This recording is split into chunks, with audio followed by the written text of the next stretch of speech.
Ever wish you could swap lunch boxes with your kid? I mean, sometimes what they're having sounds way better than my own lunch. Oh, yeah, definitely. Well, today we're looking at a school that seems to have figured out how to make school lunches healthy and tasty at the same time. It's the British School of Seville. CBS. Yeah, CBS. And we've got some really interesting material to work with today. Yes. They've given us a detailed look at their whole philosophy behind their dining program. Uh-huh. And we even have a sample menu to look at. I know, right? It's not every day you get to peek behind the scenes of a school lunch program, and especially one that's getting this much attention. Yeah. So what can we learn from CBS about getting kids into healthy eating habits early on?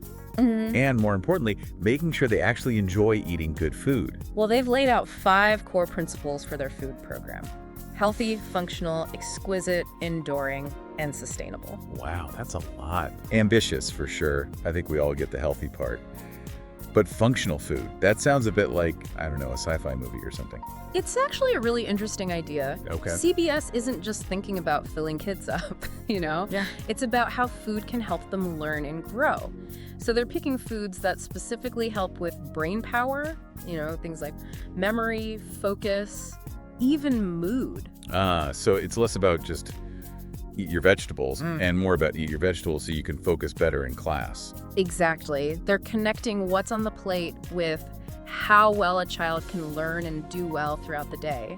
And then there's the exquisite principle, which I find really interesting. Yeah, exquisite definitely makes you wonder, how do you make healthy food exquisite? Not really the first word that comes to mind when you think about school lunches. That's the clever part. They're focusing on making the food look good, taste good, its presentation, variety, even using familiar flavors in new ways. They want kids to actually look forward to meal times, not dread them.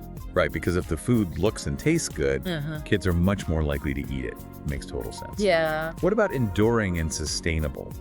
Those seem like much bigger ideas. Absolutely. Enduring is about those lifelong healthy habits. It's not just what they eat at school, but giving them the knowledge and tools to make good choices throughout their lives. Yeah. It's like planting seeds that will grow into a lifelong love of good food. So education is just as important as the food itself. And what about sustainable? Is that about local ingredients and reducing waste? Exactly that. They're all about fresh, seasonal ingredients, cutting down on processed foods, and being aware of their environmental impact. It's teaching kids to value where their food comes from and the importance of making good choices. Okay, so we've got these big principles guiding them, but what does that look like in an actual meal? What are they serving at CBS? You mentioned a sample menu. Right. Well, a typical day starts with breakfast. They offer things like bocadillos, which might sound kind of indulgent. Bocadillo for breakfast. That's how I'd like to start every day. Yeah. But I'm guessing it's not just any bocadillo. You got it. Probably whole grain bread with some lean protein, maybe some fresh tomato, a drizzle of olive oil, so it ticks the healthy box but still feels like a treat. That's smart. Sneaking in the good stuff without sacrificing taste. And what about lunch? Any mystery meat and soggy chips? Oh no, nothing like that. Good. They have a good mix of things kids recognize and some traditional Spanish dishes. Things like pasta with tuna, merluza, which is a white fish that's really popular in Spain, and of course you can't forget the tortilla de patata, a Spanish classic. It sounds like a good balance, appealing to kids' taste, but also getting them to try new things. Are they sticking to the fresh ingredients thing for these dishes too? Absolutely. And get this, they even talk about being careful about the ingredients even when they are using processed foods. Wow. So they're really committed to quality and nutrition. And it's not just about the main meals, they also have fruit breaks throughout the day. So it's like healthy snacks are always on their mind. So a constant reminder to make healthy choices. Yeah. It's part of the whole school day, not just one meal. What's interesting is that they don't stop at the school gate. They actually send home detailed info about the menu with suggestions for breakfast, snacks, even dinner. That's what I call thinking about the whole picture. They're not just feeding kids at school, they're giving parents the knowledge and tools to continue those healthy habits at home. It's like they're saying, hey parents, we're all in this together. Which is a powerful message, right? Yeah. It's not just about the cafeteria, it's about building a supportive environment for the whole family. Exactly. And that leads us to another fascinating part of their approach. How they encourage kids to try new foods. It's pretty different from that whole clean your plate thing many of us grew up with. Yeah, that's where the slow and steady method comes in, right? I'm really curious to hear more about that. Yeah, so instead of making kids eat everything, they focus on gradually introducing new foods and, well, desensitizing them. Desensitizing them to food. That sounds a bit intense. What does that look like in practice? Think of it as gently introducing new flavors and textures. Okay. They might just have the food on the table first so kids can look at it, smell it, then maybe encourage a small taste, gradually increasing the amount over time.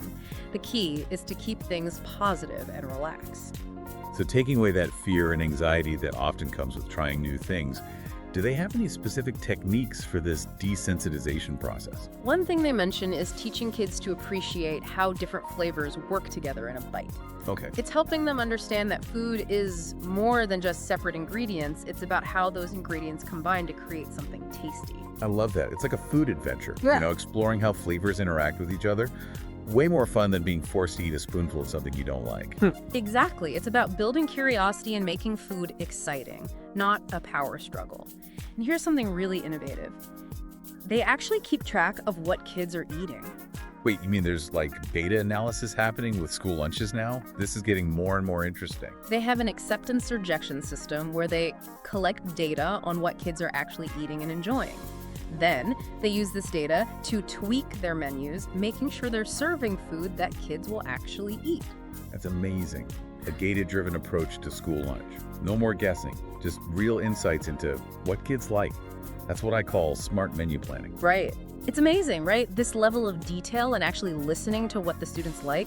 But the best part is, this doesn't have to stay in the schools. Yeah, you're right. Lots of these ideas can work at home, after-school programs, anywhere kids are eating, really. Exactly. Imagine parents using the same slow and steady method, gradually introducing new foods and focusing on the positive. They could even do their own version of that acceptance or rejection tracking, seeing what their kids actually like and using that to plan meals. A data-driven kitchen at home. I love it. No more buying veggies that end up going bad in the fridge. Right. But it's more than just the practical stuff. It's about changing how we think about meal times, isn't it? Absolutely. Instead of dreading dinner, what if it was a chance to try new things, learn where our food comes from, and just enjoy being together? That sounds so much better than the whole 3 more bites battle. I know, right? It's about turning meal times into fun adventures. Exactly. And it's never too early to start building that curiosity and appreciation for food. But let's not forget about how important food is for learning. Remember that functional food concept we talked about? Oh yeah, the idea that certain foods can actually help your brain work better. Right. I'm starting to think CBS is onto something pretty revolutionary here. There's more and more research showing the connection between what we eat and how well our brains develop. What we eat really affects our ability to focus, learn, and remember things. And for kids who are at such an important stage of development, that connection is even more crucial. So basically, a well-fed brain is a better learning brain. Simple idea, but really powerful. Exactly. And by choosing foods that help the brain, CBS is really investing in their students' success. It's a whole-person approach, recognizing that the mind and body are connected. It's making me rethink how I approach food, not just for my kids, but for myself too. That's the great thing about it. It's a philosophy that works for everyone. It's about recognizing that food isn't just fuel. It's a key part of living a happy, healthy, and fulfilling life. Okay, so we've explored this fascinating world of the CBS school lunch program. But before we get lost in all the yummy details, let's step back and recap. What are the main things our listeners can take away and use in their own lives? The biggest takeaway is that it really is possible to make healthy food something kids will enjoy. It's not about tricks, it's about a thoughtful approach that balances good nutrition with enjoyment. And a big part of that is introducing things gradually and focusing on the positive. Yeah, it's about creating a good, relaxed environment where kids can try new flavors at their own speed. Exactly. And let's not forget about getting kids involved, whether it's helping plan meals, going grocery shopping, or even helping cook. Giving them that sense of ownership can make a huge difference. It's not just about what's on the plate, it's about helping them really value food and where it comes from. And speaking of that, I think CBS actually has parent workshops on nutrition. They do. It shows they're really dedicated to spreading this philosophy beyond the school. I bet those workshops are full of practical tips for parents who want to create a healthier food environment for their families. So listeners, if you're feeling inspired by what you've heard today, I really encourage you to check out resources like these workshops. Knowledge is power.